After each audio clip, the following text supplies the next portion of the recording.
Comment devenir le maire de ta ville? Bienvenue dans Croissance personnelle. Aujourd'hui, je reçois le merveilleux Maxime Meyassou. Maxime, bonjour. Bonjour à tous, salut Max, comment vas-tu? Très bien, très très bien. Est-ce que tu peux te présenter pour la communauté? Alors complètement, moi c'est Maxime Yassou, je me considère comme un entrepreneur du changement. Aujourd'hui, j'ai cette vision et mission d'aller ramener de l'authenticité dans le monde du business.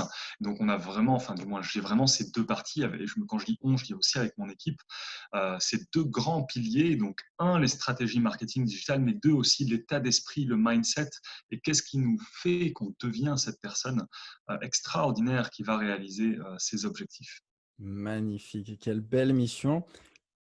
Devenir le maire de sa ville, qu'est-ce que ça veut dire? Est-ce qu'on va faire de la politique? Qu'est-ce que c'est? Alors devenir le maire de sa ville, non Max, on va pas du tout faire de la politique. Je connais même pas le maire de ma ville pour le coup, donc je pourrais même pas me battre contre lui. Par contre, hem, qu'est-ce que ça veut dire devenir le maire de sa ville? Ça veut dire qu'aujourd'hui, le maire de ta ville, il a une certaine notoriété, il a une certaine visibilité et il a forcément une certaine opinion aussi des choses par rapport à ce qu'il défend, par rapport à ce qui est important pour lui par rapport à ses valeurs. Et donc, en termes purement marketing, comment devenir le maire de sa ville, ça veut dire quoi en fait? Ça veut dire tout simplement comment on va pouvoir obtenir une exposition plus importante encore que notre propre maire en fait. Mmh. Et là-dessus, le but in fine de tout ça, parce qu'il y a forcément un objectif, ça va être de pouvoir véhiculer une opinion, une idée, faire montrer davantage son produit ou son service à un ensemble de la communauté.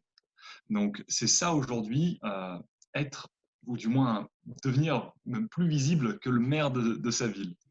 Et du coup, ça passe par avoir une omniprésence un peu partout, que les gens se Ouais. réveillent, ils déverrouillent leur téléphone, ils te voient. Est-ce que c'est aussi d'autres canaux? Comment ça fonctionne exactement? Est-ce que tu peux nous en dire plus? Ouais, aujourd'hui, en fait, on se rend compte qu'on est dans ce qu'on appelle le business de l'attention. On switch vraiment, même au niveau des réseaux sociaux, entre aujourd'hui vouloir avoir des vues, des likes, des commentaires, des partages. On se transforme d'approche. On n'est plus vraiment là-dedans. Et même les réseaux sociaux ou les algorithmes aujourd'hui font que ils mettent moins en avant les gens qui likent, etc. On veut vraiment du contenu pertinent à valeur ajoutée. Et on se rend compte en fait que plus on a d'attention, donc l'attention, c'est les gens qui nous voient, mais ultimement, on rentre dans leur tête, on est dans leur tête, et ils parlent de nous, ce qu'on appelle des ghost consumers. Généralement, les ghost consumers, c'est les gens qui parlent de toi, mais qui ne vont pas liker ce que tu fais, ne vont pas commenter, ne vont pas partager. Par contre, avec leurs amis, avec leur famille, avec qui tu es, ils en parlent. Ils disent, ah tiens, il y a Mmh. lui, il y a lui, il y a lui, sans vraiment regarder ce que tu fais. Et ça, c'est l'attention. Et on n'est pas dans la consommation, pas à chercher des likes, etc. Et donc aujourd'hui, le fait de pouvoir utiliser l'ensemble des canaux de communication qu'on a, ce qu'on appelle une approche omnicanal, donc c'est de présent partout, et bien tout simplement, c'est pouvoir être dans la tête des gens quand ils sont sur Facebook, être dans la tête des gens quand ils sont sur YouTube, être dans la tête des gens quand ils sont dehors en train de marcher, qu'ils voient peut-être une affiche 4x3 digitale et ils te voient partout. Et ils se disent, mais c'est qui lui? Et quand on entend, mais c'est qui lui, on entend derrière, qu'est-ce qu'il veut, qu'est-ce qu'il propose, qu'est-ce qu'il veut vendre, ou qu'est-ce qu'il a à dire. Et donc c'est là où tout de suite on arrive justement à avoir une approche plus importante que le maire de sa ville, parce que on arrive dans une zone géographique très précise à aller véhiculer un message qui va résonner encore plus que le maire en fait. Mmh. Parce que le maire n'a pas toute cette stratégie-là, etc. Et donc, c'est ça le but aujourd'hui. Quand je dis il faut que vous soyez le maire de votre ville, ça veut dire qu'en gros, il faut que quand les gens se lèvent, ils puissent dire en fait, cette personne-là, elle me plaît parce qu'elle a une opinion, parce qu'elle défend quelque chose, parce qu'il y a quelque chose de plus grand en fait qu'elle-même dans sa personne. Mmh. Et être le maire de sa ville, c'est aussi accepter ce que les gens ils vous disent l'opposé. C'est qui ce mec? Qu'est-ce qu'il veut? Il sert à rien. Et que les gens puissent vous critiquer. Parce qu'on se rend compte, et surtout dans la politique, c'est pour ça que j'ai bien dit devenir le maire de sa ville, c'est que c'est en voulant plaire à tout le monde qu'on plaira à personne, en Mmh. fait. Donc, soyez OK à avoir une tranche, hein, 50-50. Mais généralement, c'est pour 100 personnes qui vous adorent, vous avez un hater. en gros, absolu. Un mec Hmm. qui veut mort. Donc, c'est OK. Donc, moi, je coupe la poire en deux. Moi, je suis OK d'avoir 50 personnes qui m'aiment et 50 personnes qui m'aiment pas. Même si la tendance fait qu'on a plus de personnes qui nous apprécient, qui nous détestent, pour le coup. Et donc, en fait, c'est vraiment ça. Aujourd'hui, si vous avez, que ce soit une entreprise ou même une idée, hein, vous pouvez être salarié, mais avoir une opinion, une idée, défendre quelque chose, utilisez aujourd'hui ces moyens de communication qu'on connaît, YouTube, Facebook, mais publicitaire pour le coup, c'est là, parce que c'est là où on va pouvoir toucher le plus de monde. Hein. Devenir le maire de sa ville, ça implique aller mettre un budget pub derrière les Hmm. choses. Et ensuite véhiculer une idée tout simplement, et être plus connu que le maire. OK. Aujourd'hui, le digital nous offre la possibilité de toucher énormément de personnes au niveau local, à vraiment faible coût. Hem, Qu'est-ce que tu conseillerais de mettre en place pour le plus rapidement possible et sous quelle forme? Est-ce que ça serait des vidéos? Est-ce que ça serait des images? Comment est-ce qu'on peut Ouais. être, très rapidement apprécié par la communauté et qu'ils savent très rapidement ce qu'on propose et qu'ils nous considèrent comme le maire de leur ville? En fait, il y a 2 lois que j'aime bien. Il y a la loi de la dilution et il y a la loi de l'impact. La loi de la dilution, ça va être essayer de toucher une masse entière. Et quand on essaie de toucher une masse entière, on va être dilué parmi l'ensemble des autres personnes, bien sûr, qui se diluent là-dedans. C'est un petit peu, je prends l'exemple toujours en politique, où on va être le maire de sa ville. On n'a qu'un maire, en fait, dans une ville, pour le coup. Mais si demain tu veux devenir président de la République, il va falloir que tu te battes et que tu aies Mmh. un point encore plus haut, en fait. Convaincre encore plus, et donc avoir un impact beaucoup plus grand, et donc avoir forcément un message qui va être beaucoup plus large en termes de zone. Donc ça, c'est un petit peu la loi de la dilution, c'est-à-dire on met un message, mais tout, ça va être un petit peu dilué. Et aujourd'hui, la meilleure stratégie à adopter, que ce soit pour un business ou développer sa propre image personnelle, c'est d'utiliser la loi de l'impact. C'est-à-dire, en gros, se focaliser ses efforts sur une zone très précise pour développer son image euh, et en maximiser, en gros, les actions, pour le coup. Et là-dessus, pour moi, la meilleure stratégie à adopter, elle est double, toujours sur deux piliers. Un, ce qu'on appelle l'organique. Donc, une stratégie organique pour moi, c'est pas simplement aller poster sur Facebook, Instagram, etc. C'est d'aller utiliser ce qu'on appelle, Max, que tu connais, le Dream 100. Mmh. Dream 100, en fait, c'est inverser les questions. C'est pas se poser les questions en mode où est-ce que ma cible se trouve. C'est qui est-ce qui a ma cible et où est-ce qu'elle se trouve. Et Mmh. donc, c'est aller trouver les plus grands acteurs de votre marché en local et aller se mettre en contact avec eux. Et donc, j'invente complètement une idée que vous pouvez faire. Demain, vous pouvez vraiment aller voir le maire de votre ville, l'interviewer et ensuite faire une photo avec lui, poster cette photo sur votre Facebook et Instagram ou quoi. Vous mettez un budget pub derrière et vous véhiculez vos idées en fait. Vous dites, bah voilà. Et les gens vont vous voir avec le maire, ils vont se dire, mais qu'est-ce qu'il faut avec le maire?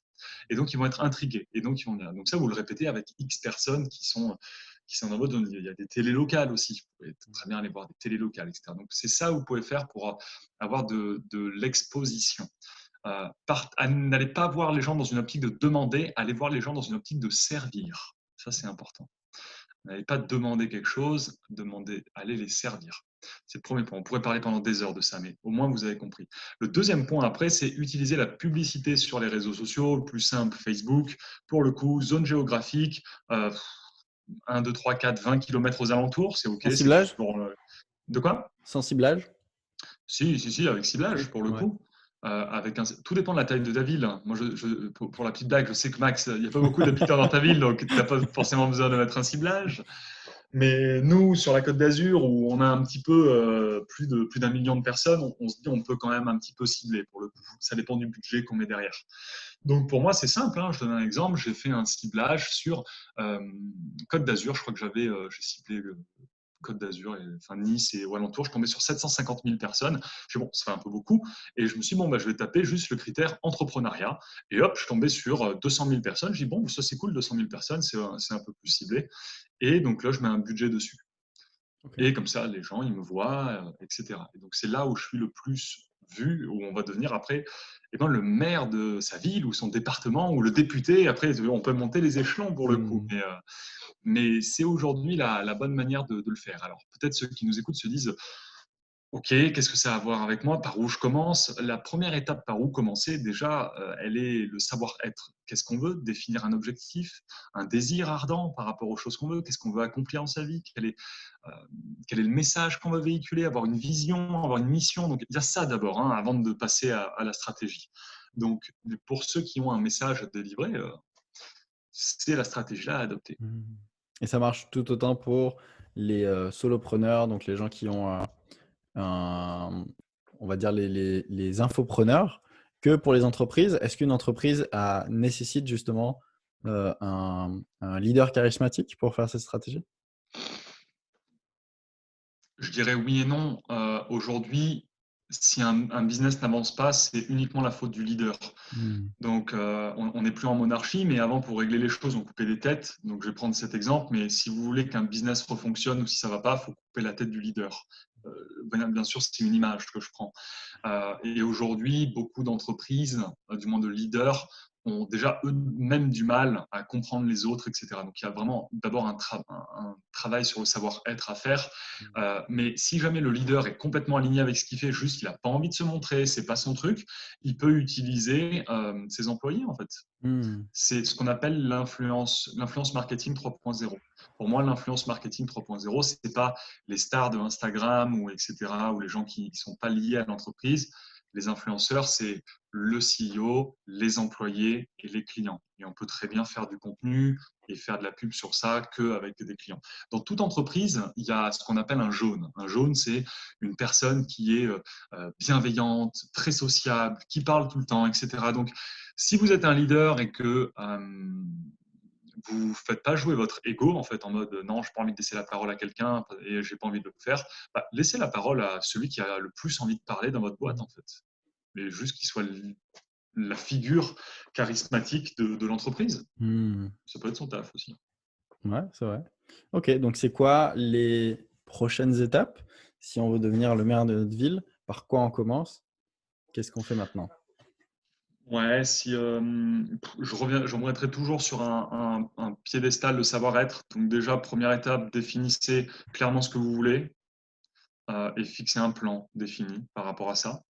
Euh, Ensuite, plus en termes marketing, je dirais prenez un bout de papier, un bout de stylo, faites la liste des 100 personnes les plus connues de votre ville ou de votre région, Qui euh, sont dans la thématique qu'on veut qui sont impacter dans la évidemment. thématique complètement, qui sont dans la thématique. Donc, premier point. Et les sous-tâches, bah, contactez-les, servez-les plutôt. Euh, et troisième point, formez-vous sur la publicité Facebook, la publicité YouTube, ou alors si vous avez du budget, passez par une agence de marketing. Mmh. Sinon, formez-vous. Et une fois que vous y serez, vous verrez plus loin. OK, merci beaucoup. Est-ce qu'il y a quelque chose à ajouter? Je pense qu'on est plutôt bon pour le coup. Le but, en fait, et comment je pourrais terminer sur ça si des entrepreneurs nous écoutent ou alors des futurs entrepreneurs. De 2020 à 2030, les entreprises, virgule, entrepreneurs, vous mettez les synonymes que vous voulez, ceux qui vont réellement réussir, ce seront ceux qui auront osé se montrer, osé véhiculer une opinion, un mouvement, créer quelque chose de différent par rapport à ce qui les inspire. Donc, commencez dès maintenant, en fait, à vraiment déterminer quel message vous voulez avoir. Pourquoi? Parce que dans 10 ans, ce sera la norme. Et il y aura une nouvelle norme dans 10 ans parce que tout le monde aura un message, tout le monde aura un mouvement, etc. Donc, c'est le premier point. OK. Bah, écoute, merci beaucoup Maxime d'avoir pris de ton temps pour Yes, intervenir dans la avec croissance plaisir. personnelle. Où est-ce qu'on peut te retrouver? On peut me retrouver sur tout l'échantillonnage des réseaux sociaux, de TikTok en passant par LinkedIn. Vous pouvez me retrouver de partout, Facebook, YouTube, Instagram, WhatsApp. Vous avez juste à aller sur le site maximeyessou.com ou alors Maxime Meyessou, vous tapez n'importe où sur n'importe quel réseau social et je vais tomber devant vous. Et donc voilà, et au-delà, surtout au-delà de me chercher et juste voir ce que je fais, envoyez-moi un message et parlez-moi de vous. Magnifique. Eh beh, écoute, merci beaucoup Maxime. Je te souhaite une très bonne journée Top. et à très, Merci très beaucoup. vite. Allez, à plus tard.